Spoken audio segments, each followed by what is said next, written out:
Pearl Harbor movie है, बिल्कुल वैसा ये शिप पे भी गिर रहा है, ये शिप पे भी गिर रहा है। यूएस ने अटैक कर दिया है, कोई बोल रहा है इजराइल ने अटैक कर दिया। कंटिन्यू बॉम्बिंग हो रही है और बिल्डिंग पूरी हिल जाती है। ईरान अमेरिका जंग के बीच वो 80 दिन जब जिंदगी का एक एक सेकंड घंटों की तरह बीत रहा था। हर धड़कन के साथ बस एक ही ख्याल आता था, क्या कभी अपने परिवार का चेहरा दोबारा देख पाएंगे। ये शब्द उन भारतीय नाविकों के हैं जो पहले एक साजिश के तहत ईरान की जेल में ठूसे गए और फिर ईरान अमेरिकी युद्ध के बीच फंस कर रह गए। मगर कहते हैं ना, जब ऊपर वाले का करम होता है तो बंदा हर मुश्किल पार कर जाता है। तो बस मौत को मात देकर वतन लौटे captain Vijay Kumar. MT valiant road के कैप्टन विजय जब अपनी आपबीती सुनाते हैं तो उनकी आंखें भर आती हैं और गला रुंध जाता है। विजय कुमार जी, क्या कहेंगे? हमने पूरी जर्नी सुनी है, थोड़ा सा जर्नी के आपके बारे में बताइए। कैसे आप ईरान में कहाँ पर फंसे थे और कैसे आप भारत रिटर्न आए? Sir, first of all I would like to thank you all the media houses including ANI कि आप लोगों ने इस मैटर को हाईलाइट किया और ये मैटर्स अपने एक डेस्टिनेशन तक पहुंच पाया, जिसमें गवर्नमेंट ऑफ इंडिया उन्होंने भी इसको संज्ञान में लिया और माननीय मोदी जी और जयशंकर साहब उन लोगों ने इस मैटर को आगे तक पहुंचा और उनको सबका जो जितनी भी अथॉरिटी इन्वॉल्व थी इंक्लूडिंग मीडिया, उन्हीं की वजह से हम लोग आज आपके सामने खड़े हैं सेफली। रही बात वहाँ पे रहने की, जो 80 दिन थे वो एक पेनफुल, जिसको कहते हैं कि हमें यही नहीं पता था कि हमारे साथ हो क्या रहा है। और जब वो डिटेंशन ख़त्म भी हुआ तो वैसे टाइम पे हुआ कि हमें टाइम मिला ही नहीं निकलने का। उसके बाद वार स्टार्ट हो गया, जैसे आपको पता, शाम तक हम लोग को रिलीज ऑर्डर आता है। नेक्स्ट टाइम प्लान करते हैं कि शिप को कैसे लेके जाना है, बिकॉज शिप के जो इक्विपमेंट थे वो सारे ख़राब कर दिए गए थे। हमारे पास GPS नहीं था, चार्ट नहीं था, रेडार काम नहीं कर रहे हैं। तो काफ़ी सारी चीज़ें होती हैं जो शिप को चलाने के लिए ज़रूरी होती हैं, बिना उनके अगर चला भी लो तो वो भी क्राइम है। बात वही है कि बिना ब्रेक के गाड़ी या फिर बिना हेडलाइट ऑन किए आप रात को गाड़ी ड्राइव कर, तो ये सब चीज़ें हुई। फिर वार स्टार्ट हो गया। वार में तो कुछ समझ में ही नहीं आया तो शुरू में तो कि ये क्या हो रहा है। फिर अटैक होते गए, कुछ देर के बाद समझ में आया भाई ऊपर से कुछ गिर रहा है।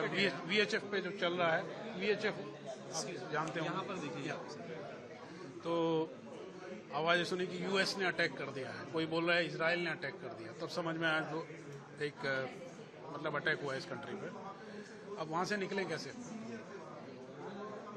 कैसे, तो यही समझ में नहीं आता। तो उसके बाद में किसको कांटेक्ट करें। फाइनली मैंने एम्बेसडर साहब को, इंडियन एम्बेसी इन तेहरान, उनको कांटेक्ट किया। हमने पूछा कि सर हम लोग 5 लोग हैं, हम लोग यहाँ पे फंसे हुए हैं और हमारे पास कुछ ऐसा नहीं है, बिकॉज हमारे शिप में बहुत सारी प्रॉब्लम है। हमारे अगर यहाँ पे आग भी लग जाए तो आग बुझाने के लिए हमारे पास कुछ है नहीं, तो टोटली अनडिफेंडेबल है। क्या हमें कोई सेफ हाउस मिल सकता है? उन्होंने बोला there is no safe house available. हाँ, इतना कर सकते हैं कि आपको वहाँ से इवैक्यूएट किया जा सकता है। मैं बोला सर तो वही कर दीजिए आप। इनफैक्ट पहले तो समझ में भी नहीं आया कि हम लैंड पे सेफ होंगे, बिकॉज हम देख रहे हैं लैंड पे भी गिर रही हैं मिसाइलें। तो we took little time for this कि यहाँ सेफ है कि वहाँ सेफ है। लेकिन जब सेकेंड डे उन लोगों ने इतना अटैक कर दिया कि जैसे वो पर्ल हार्बर मूवी है, बिल्कुल वैसा ये शिप पे भी गिर रहा है, ये शिप पे भी गिर रहा है, लग रहा है कि अभी हमारा नंबर भी आ जाएगा। तो तब डरने लगेगा कि सर अब तो निकालो यहाँ से। तो उन्होंने बोला कि we have to do some formalities with the Iranian authorities, और हम देखते हैं। फिर उनको बोट भी नहीं मिल रही थी इनफैक्ट। देन वन बोट गाय केम, उसको असिस्ट किया गया हमसे। उस बोट वाले ने भी, इनफैक्ट मैं आपको बताऊंगा, इंसानियत के बहाने उसने he did not charge anything. उसने बोला आप लोगों की मैं जान बचा रहा हूँ, उसके लिए मैं पैसा नहीं लूँगा। कोई भला आदमी था। उसने हमें वहाँ पे गए, फिर हम लोगों ने सब डॉक्यूमेंट दिखाया, हम लोग को होटल में डाल दिया गया। फिर वहाँ पे होटल में भी चालू हो गया वही चीज़। एक साइड नेवी बेस है, दूसरी साइड एयरफोर्स का स्टेशन है, तो वहाँ पे भी कंटिन्यू बॉम्बिंग हो रही है और बिल्डिंग पूरी हिल जाती है। कैप्टन विजय की ये कहानी सिर्फ एक रेस्क्यू की नहीं, बल्कि एक पिता के सम्मान और मौत के जबड़े से निकल कर आने की है। अमेरिका से तेल लेकर लौट रहे मर्चेंट नेवी की टीम को ईरान में तेल चोरी के आरोप में पकड़ लिया गया। इस टीम में यूपी के शामली के निवासी कैप्टन विजय कुमार भी शामिल थे। अमेरिका से तेल लेकर जहाज भारत की ओर आ रहा था, लेकिन रास्ते में ईरानी सेना ने जहाज को रोका और फिर शुरू हुआ वो दर्दनाक सफर। ये आपने यहाँ पे देखा होगा, पटाखा जो फटता है वो कुछ भी साउंड नहीं है, इट्स नथिंग। जो मिसाइल की जो साउंड है ना, इट इज़ टोटली डिफरेंट। सब कुछ आपकी खिड़की पे भी शॉकिंग वेव्स आती हैं, तो वो सब झेला है। ये एंड में यही समझ में आता था कि भाई वो तो जो केस चल ही रहा था उससे तो निपट लेते, एटलीस्ट उसमें मरने वाला तो कोई चांस था नहीं। लेकिन यहाँ पे कहीं कुछ ऐसा ना हो जाए, कुछ ऐसी मिस हैपनिंग हो जाए, क्योंकि यहाँ पे चांस मिलना नहीं है। अच्छा, फिर किस तरह आप सड़क के रास्ते, जैसा कि आप जिक्र किया आपने, कैसे सड़क का वो रास्ता पूरा हो पाया, क्या फेसेस आया उसमें? एक्चुअली हमारे पास कोई पैसा नहीं था ट्रैवल को करने के लिए, और वो कहते हैं ना कि जब मजबूरी होती है तो सब लोग फ़ायदा उठाने आ जाते हैं। हमें कोई टैक्सी नहीं मिल रही थी। एक आदमी मिला जो भी हमें उन्होंने टोटल जो चार्जेस बताए दैट वाज अराउंड $3,000, और हमारे पास पैसे नहीं थे, बिकॉज जैसा मैंने वो पहले ही बताया कि हमारे सारे जो पर्सनल इफेक्ट भी थे, उसमें पर्स भी आ गए, डॉक्यूमेंट भी आ गए, सब वो लोग लेके चले गए थे, कभी उन्होंने रिटर्न किए ही नहीं। लैपटॉप, फोन, कुछ नहीं था। अब ये पैसा अरेंज कहाँ से करें?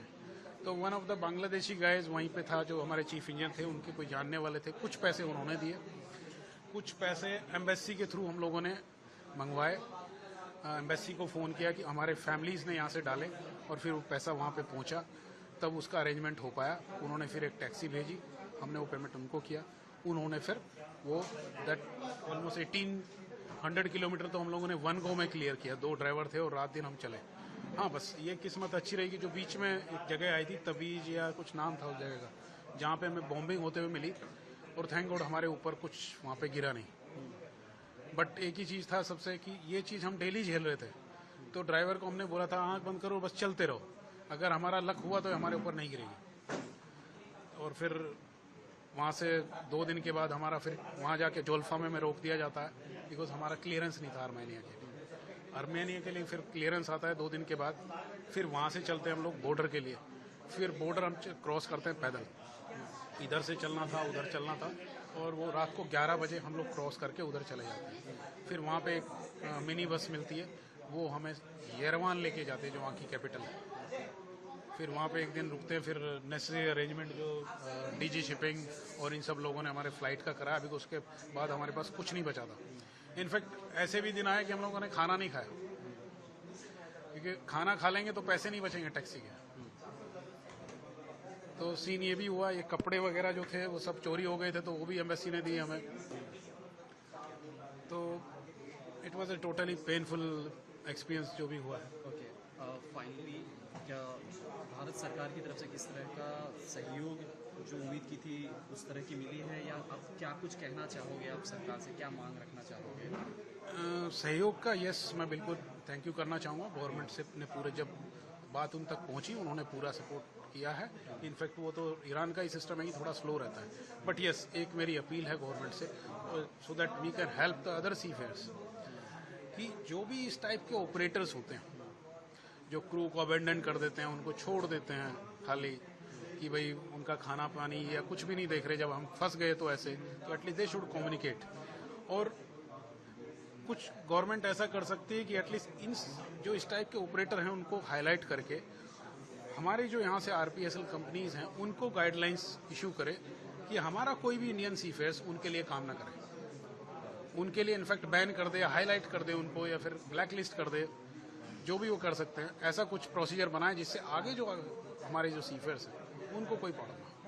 80 दिन के इस खौफनाक वक्त में विजय के साथ कई अन्य भारतीय मर्चेंट नेवी अधिकारी भी ईरान में बंधक बनाए गए थे। बेटे की सलामती के लिए शामली में उनके बूढ़े माता पिता का रो रो कर बुरा हाल था।